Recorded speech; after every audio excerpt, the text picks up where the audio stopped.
Well, getting a cell phone signal in a storm or other disaster can be challenging. We've probably experienced that here. But what you may not know is that many emergency crews rely on amateur radio operators to try and help fill the gap. Whitney Wild has the scoop now on how ham radio works.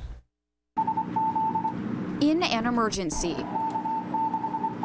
this almost indecipherable string of messages Kilo Charlie 6 again.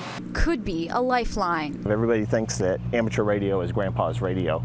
And what we're trying to prove is that ham radio is still very relevant even in today's world and technology. Tom Fournier is a member of Woodbridge Wireless Inc., an amateur radio club.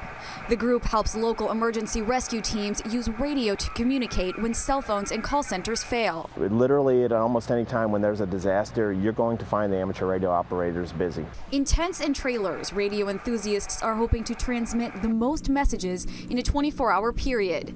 It's a competition as well as a benchmark for communication possibilities when disaster strikes.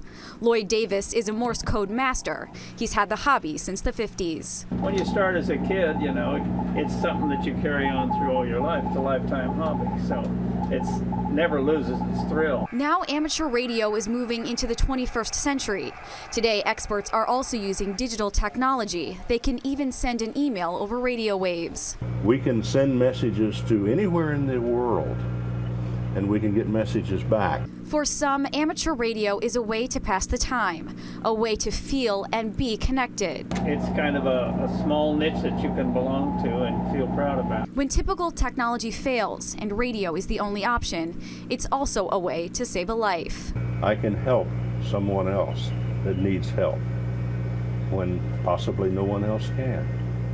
And that gives me a good feeling about who I am and why I am. That's how we end up, becoming better, is serving each other. A powerful message received. In Prince William County, Whitney Wild, ABC 7 News.